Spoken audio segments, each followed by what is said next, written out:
Well, it is good to be here again this afternoon. I'd like to turn to the book of Jonah, please, and chapter 1.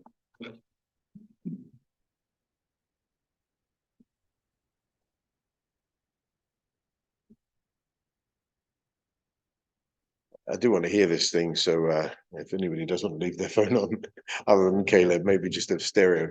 Jonah chapter 1, and reading from verse number 1. Now the word of the Lord came to Jonah, the son of Amittai, saying, Rise, go to Nineveh, that great city, and call out against it, for the evil has come up before me. But Jonah rose to flee to Tarshish from the presence of the Lord. He went down to Joppa and found a ship going to Tarshish, so he paid the fare and went down to it, to go with them to Tarshish away from the presence of the Lord. But the Lord hurled a great wind upon the sea, and there was a mighty tempest on the sea, so that the ship threatened to break up.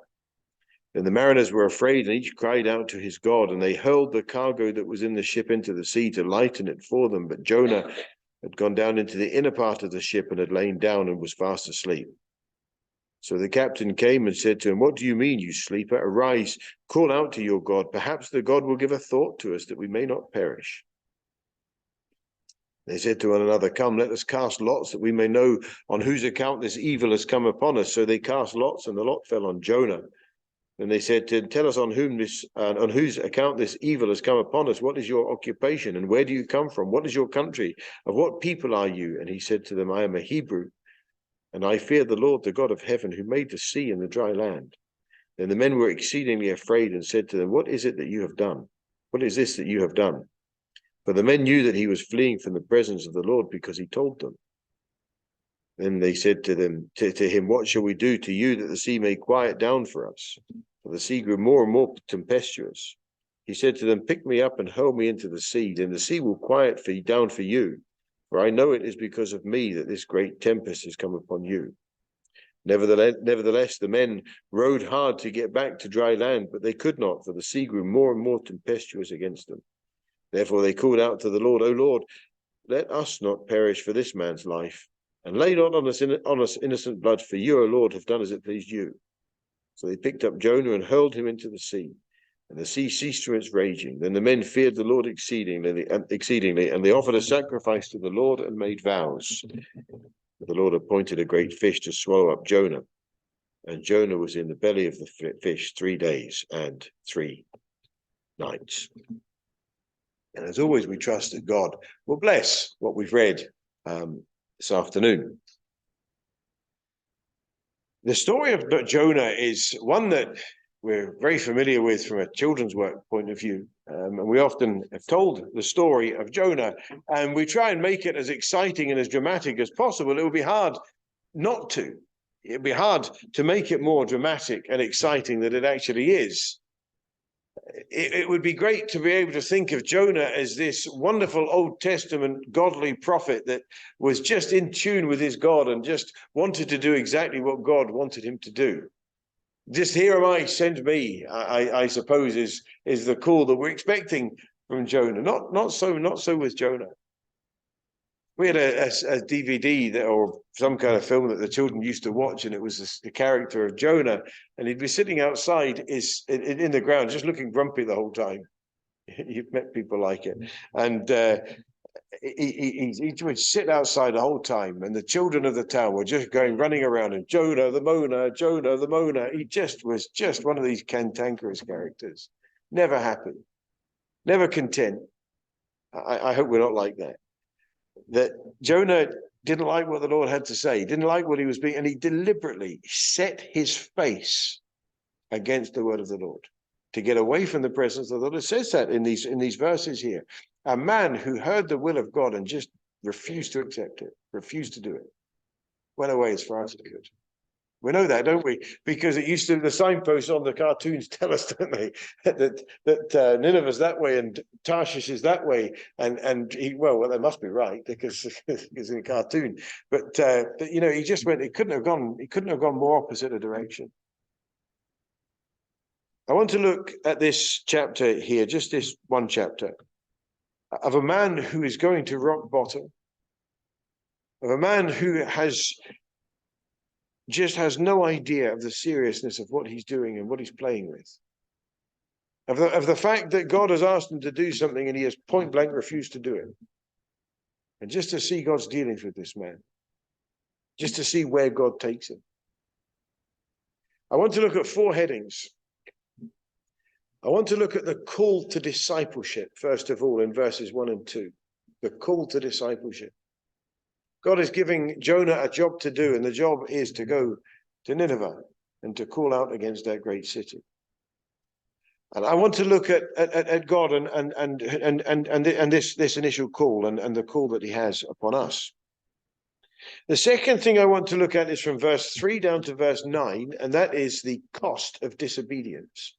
The cost of disobedience. What it cost Jonah to disobey the Lord. Thirdly,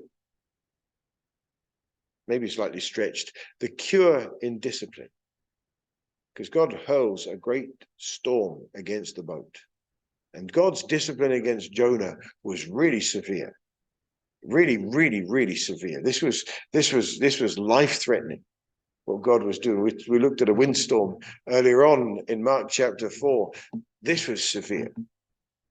The ship was getting torn apart. The cure, God's cure in discipline.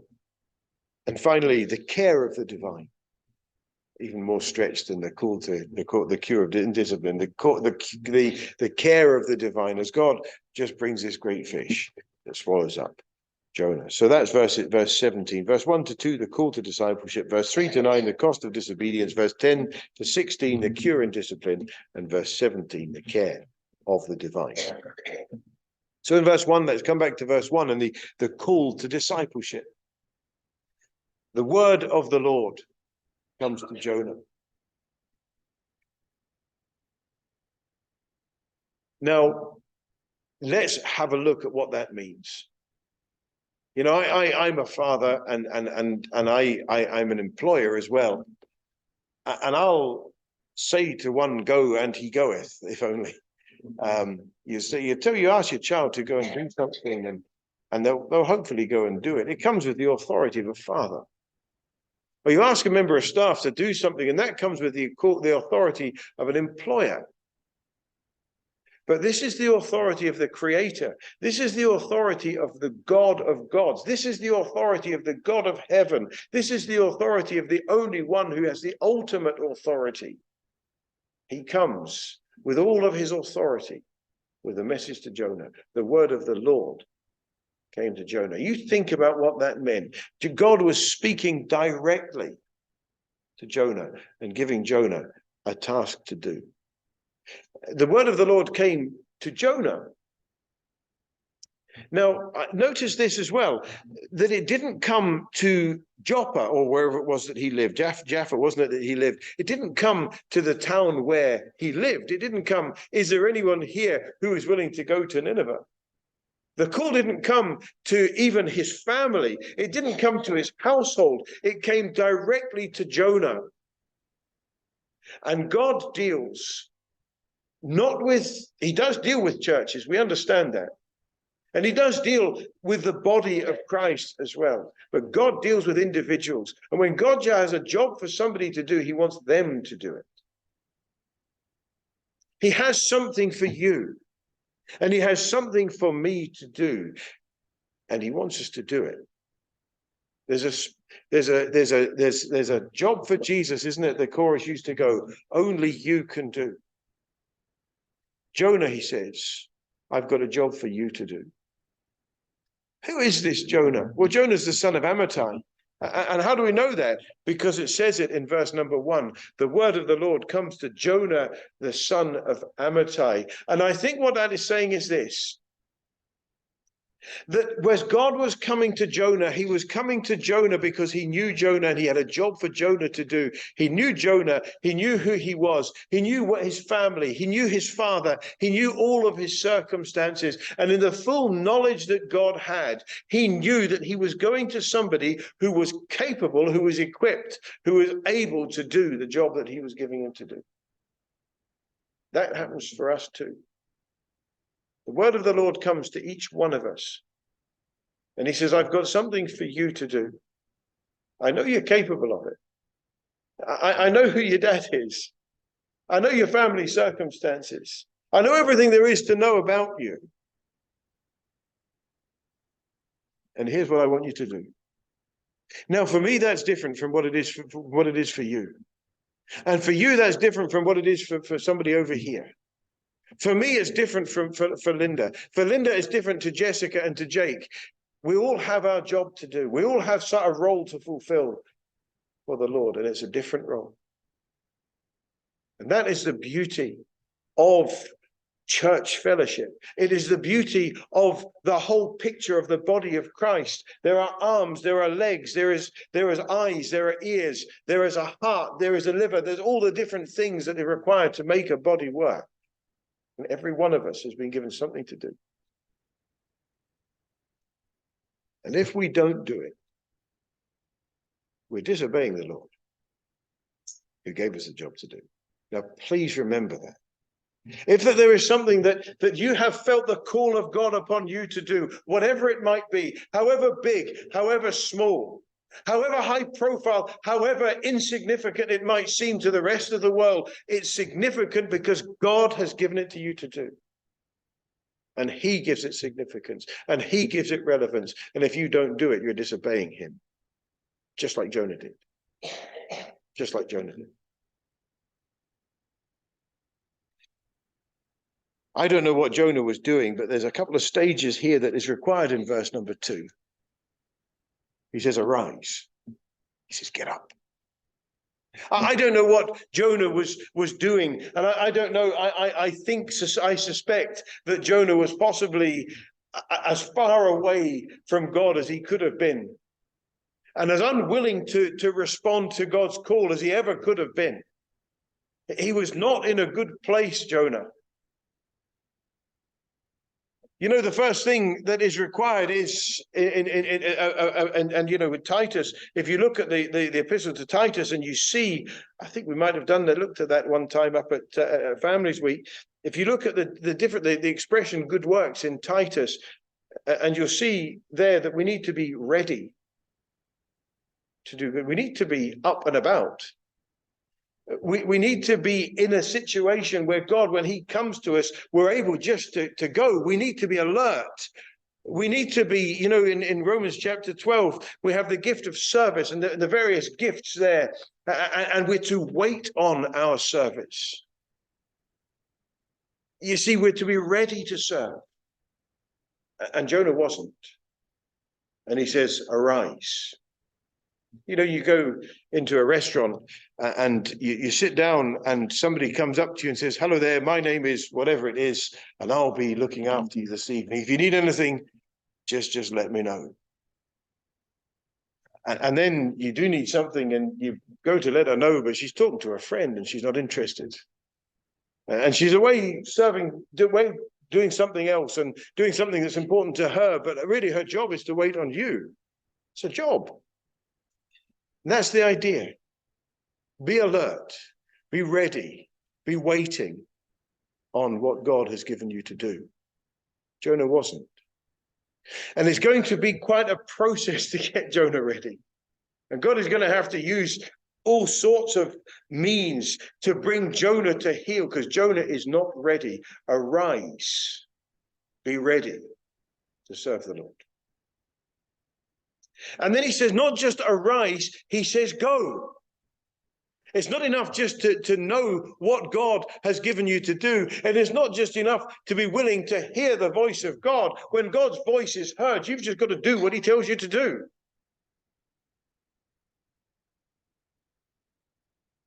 Not enough to sit talking about it. Not enough to sit planning. Prayer is essential to any work, but at some stage we have to stop praying and just get on with it. Jonah, get down to Nineveh. Just do it. Sometimes the Lord's asking me to do something I don't really want to do. Not up to me. Sometimes he's sending me to a place that I'd rather not go. That's his prerogative. Sometimes I'm going to be in a situation where I'm going to feel uncomfortable. He'll give you everything that you need. The God who knew Jonah, the God who knew he was the son of Amittai, the God who knew where he was sending him was going to give him the strength and the power to go. He says, just do it. Then he says here in verse 2, he says, go to Nineveh. There's something else that is very, very clear. What God gives Jonah to do is something that is clear and specific. God does not act in generalities. God doesn't do that. If God gives us something to do, he gives us something very specific to do. That might be that he, in this particular case, that he wants Jonah to go to a specific place with a specific message for that place. But it might be a work that he's called us to do. It might be an area of the local assembly that he wants us to focus our attentions on. It might be a group of people within a town that he wants us to deal with. And of course, you've had so much experience of that here in Auchinleck. He's got a very specific role for you and for me. He says, just get up and do it. Get up, find out what it is. He'll tell you, and do it. Now, Jonah could say, Lord, I don't know if you know anything about Nineveh. Oh, I do. It's a great city. It's a great city. At the end of chapter 4, he speaks about 125 souls there who don't know their right hand from their left. Oh, he knows Nineveh. He knows it better than Jonah. Jonah knows it by reputation. Jonah knows the kind of cruel, barbaric people that they are. But God knows everything there is to know about that great city. 3 days it's going to take him to get across it. It's a huge city. But he knows it. That great city. Or he knows the scale of the task. He knows just what he's asking Jonah to do. It's a great city. I want you to call out against it. Do you know something? He's not only just going to tell him where to go, and he's not only going to tell him that he understands the scale of the job that he's giving Jonah to do. He says, I'm going to tell you what to say.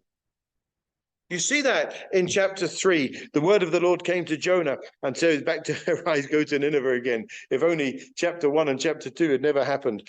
As far as Jonah was concerned. But they said, Jonah arose, goes to Nineveh, yet 40 days, verse 6, and Nineveh shall be overthrown. That was the message that he was going. God's given him a very specific message to take, very specific thing to say. You know, not everything that God gives us to do is necessarily something that's public. It's not necessarily something that's going to be spoken, but he gives us the task and he gives us the tools. He gives us everything that we need just to carry out his will. Everything. Call out against it. Why? Because I know details, Jonah, that you don't know. Their evil has come up before me. When God calls me to do something, he expects me to get up, to be ready, and to go and do it. The call to discipleship. Secondly, the cost of disobedience. You know, Jonah has been asked to do something that he doesn't want to do.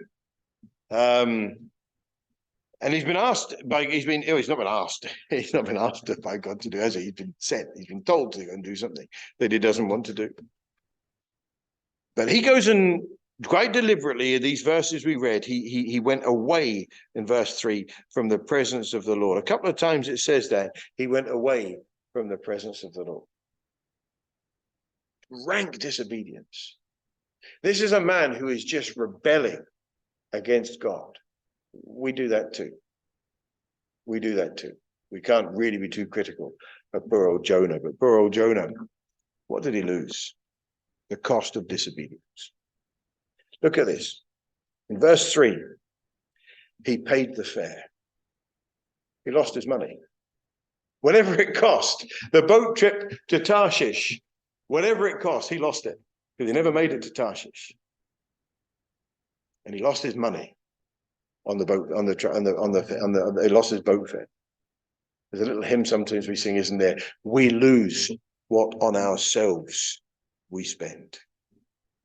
God has given us resources, and the resources he's given us are to be used for him. The resources he's given us are not for ourselves. Yes, there is a certain amount of R and R, we call it, don't we?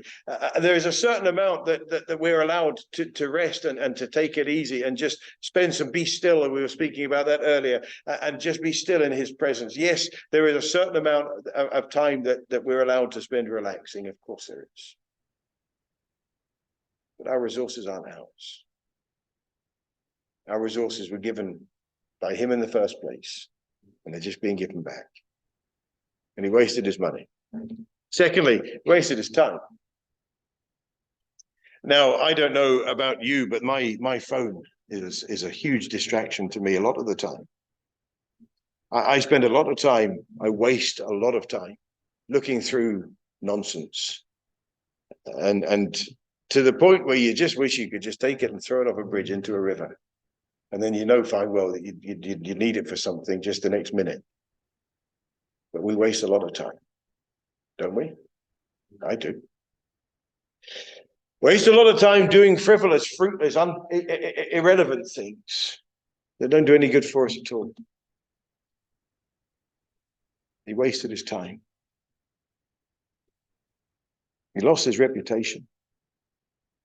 Look at that. He lost his reputation. Oh, he went into that boat as a passenger. He went onto that boat as an equal with all of the other passengers. He deceived them. He disobeyed God. He deceived them. And he ended up, they would have no time for him at all.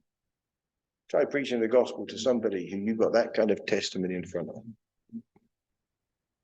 Try preaching the gospel to somebody who's seen you behaving in such an ungodly kind of a way.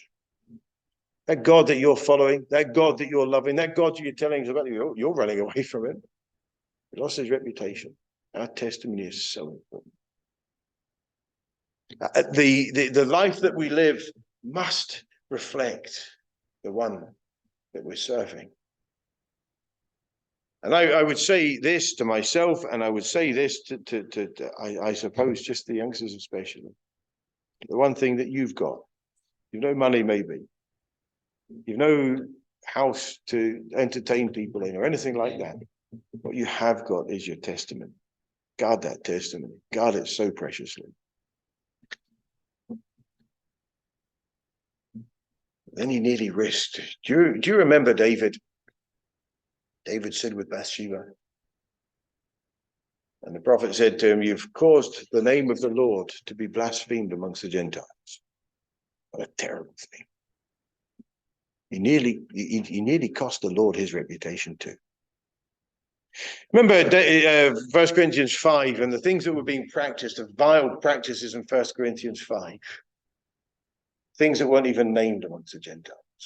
They were doing them. How does what I'm doing reflect on the Lord?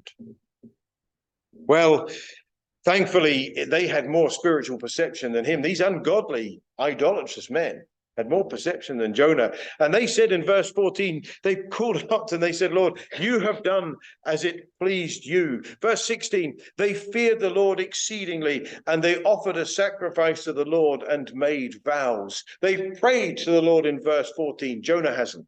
Verse 16, they made a sacrifice and made vows to the Lord.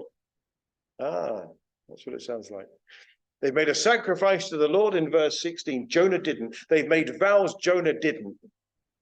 This man of God, this prophet of God, this man who's just told to them, I believe in the God of heaven, and I'm a Hebrew. And this testimony that he gave just too late. He's not done any of these things, and these godless men have had more perception than he's had. We'll wait, Bruce, just for you to turn that off. It's going to be a few of them, I think, over the next few minutes. These men had more perception than Jonah had. Isn't that tragic? They had more idea of the hand, of seeing the hand of God working than this prophet, this man of God. Isn't that sad? He nearly lost his life. That boat had gone down, he'd have gone down with it, and he'd have lost his life. But by the grace of God, look at the cost of disobedience. But listen, even more, he nearly cost others their lives. Verse 4, the ship threatened to break up. The mariners in verse 5 were afraid. They were terrified. Isn't it a mercy that God saved their lives and his? Didn't have to. He did cause them loss, though. Look at that in verse 5. They hurled the cargo into the sea. They were completely confused in verse 7. They were completely confused. They were perplexed. They were terrified. And so they cast lots to see who it was that caused this problem. He caused them personal guilt. Think about it, right? What Jonah should have said was, listen, I'm going to sacrifice myself here. I'm going to throw myself off this boat. He gave them the responsibility of doing that. That was on their conscience. Isn't that awful? Isn't that awful that this man put on their conscience him throwing they're throwing him overboard? Isn't that terrible? He should have just said, well, I'm going to throw myself off here, lads. It's my fault. I know exactly what it is. Given them the explanation and jumped off. That's what he should have done. But he didn't. And here's the thing that really bothers me about this. They're in a storm, and the boat that they're on is on its way to Tarshish, and hopefully and presumably it made it to Tarshish. And they would never have known what happened to Jonah. And they would have spent the rest of their lives in guilt over what had happened to this man. It nearly cost them their lives too. When I sin, it's almost never only me that is impacted by it. Isn't it terrible to think that Jonah was impacting ungodly men, and they were going to spend the rest of their lives with the memory of what they'd done to this man? The cost of discipleship. The cost is not just to me. The cost is the others that come down with me. Please remember that. The cost of disobedience. The cure in discipline from verses 10 to 16. The cure in discipline. God's voice heard through the storm. The Lord hurled a great wind upon the sea, and there was a mighty tempest on the sea. I suppose my divisions aren't just precise. That was verse 4. But the scripture just does that, doesn't it? We divide it up, and then bits come in. But he goes, doesn't he? He finds his way to rock bottom.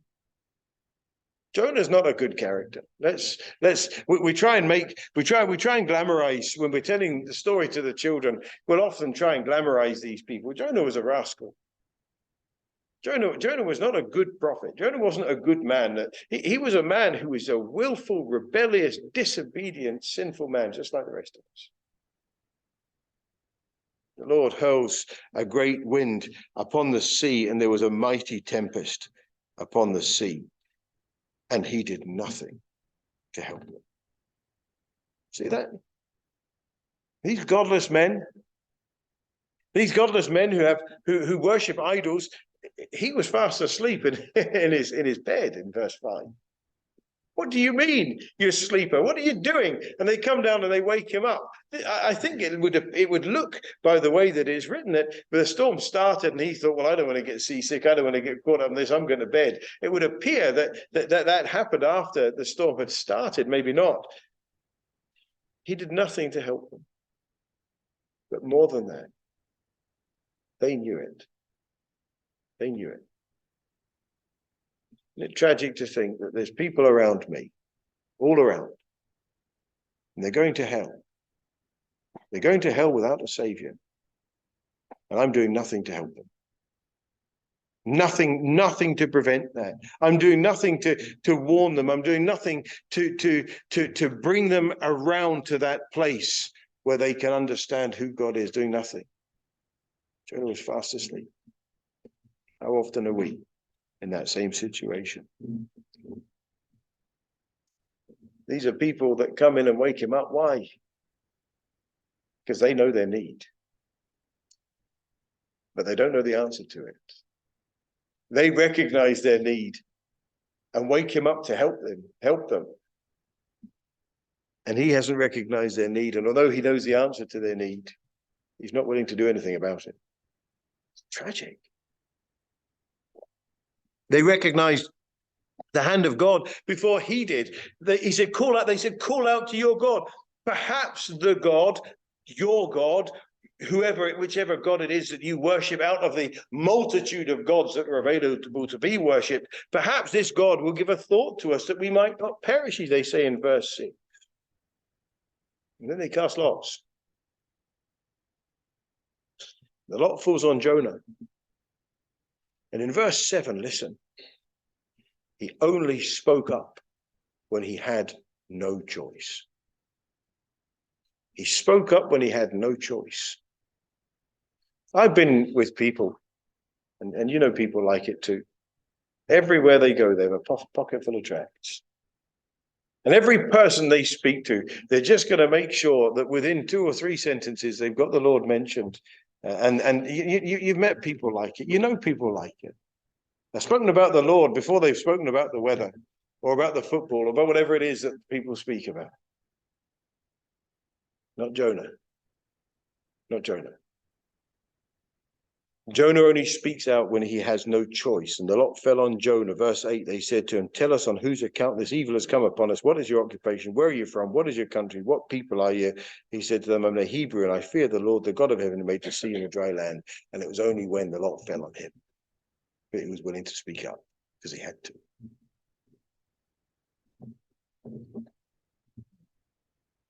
Then in verse 10, he admits what he's done wrong. The men knew that he was fleeing from the presence of the Lord. Why?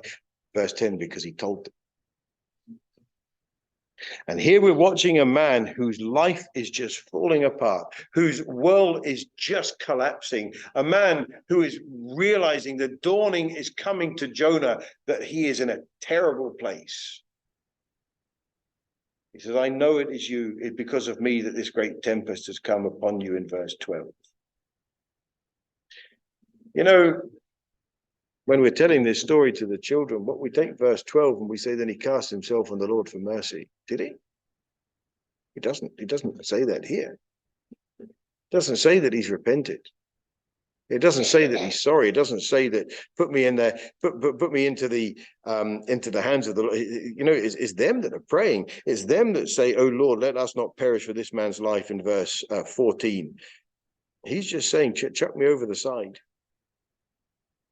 In chapter 4, twice he asked the Lord to take his life away because he's not happy with what the Lord's done to Nineveh. This is a man, his life is cheap to him. And not in the way that it is a good way where we just venture everything for the Lord and go out in faith for the Lord. This is a man who's just not interested. He'd rather be dead than serving the Lord. He'd rather be dead than seeing people saved. He'd rather be dead than being out there, being a testimony. Here's a man who just says, throw me over the side. The sea will quieten down for you. I don't think he could go much further down than he's gone. I don't think he could become more disreputable than he's become. By verse 12, he's at rock bottom. Can I ask a question here? What would you do now? What would I do? I think I know what I would do. I think Jonah would be over the side and I'd forget all about him. Let him go to the bottom. Let him meet his end down there, and I'll send someone else to Nineveh. What's God going to do with a man who 3 times denies knowing him? Peter warms his hands by the coal of fire. What's he going to do with Peter? What's he going to do with a failure like that? He's going to listen to their prayer, and he's going to find a way. He's going to give a way, bringing that person back into service for him. And one of the things, and I've heard this said a few times recently, is failure final. Failure is never final. Tomorrow morning, I don't know what you're waking up to tomorrow morning, and I don't know what circumstances you're going into, whatever it is that you're doing tomorrow, work or school or college or university, or retirement, whatever your plan is for tomorrow. By this time tomorrow, you could feel as much of a failure as you did this time today. But I wonder, is that failure final? One thing is this: when the Lord has a job for us to do, he knows what he's doing. When the Lord calls us to serve him, he will give us that opportunity to serve him. And he will just keep giving us that same opportunity to serve him. And if I fail today, he'll call me again tomorrow. And if I fail the next day, he'll give me the next day as well to take that opportunity. Not to waste time, not to waste resources, but just to do what he's given me to do. The care of the divine. I wouldn't have provided anything for Jonah. I don't suppose you would have either. God doesn't think like I think. There's a big fish there. Look at that in verse 17. The Lord appointed a great fish to swallow up Jonah. The Lord appointed a great fish to swallow up Jonah. This wasn't a coincidence. This wasn't by chance. The big fish swallows up Jonah. And Jonah was in the belly of the fish 3 days and 3 nights. How dark must that have been? How smelly must it have been? I was told last week that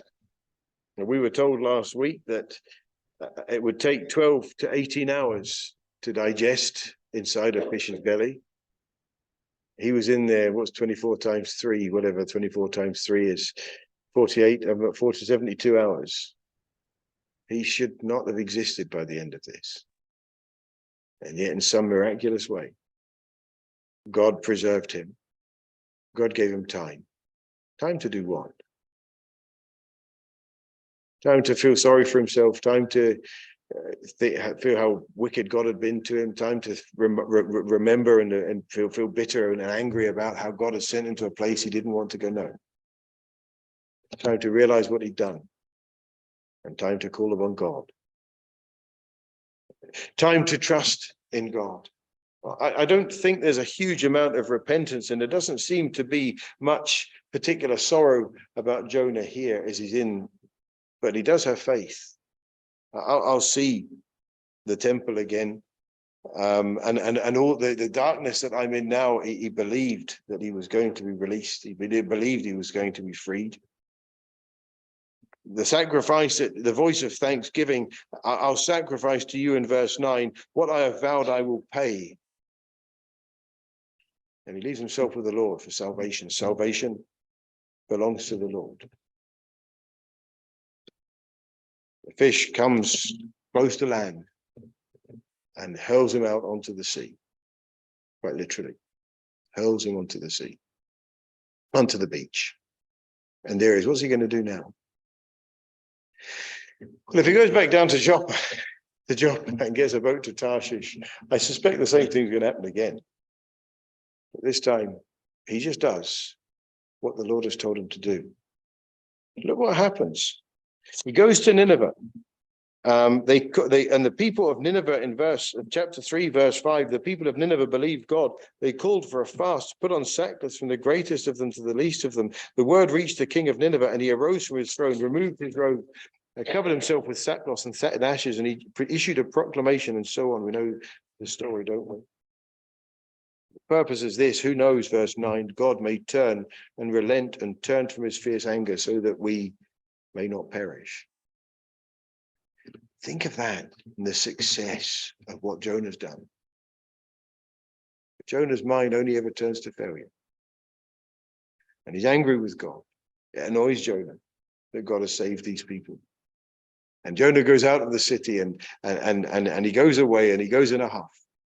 And the Lord speaks to him. Isn't the Lord patient? Isn't the Lord kind? Isn't the Lord gracious to Jonah? As even after this mighty, mighty victory, this mighty success, this huge time of repentance in Nineveh, Jonah goes back to failure again.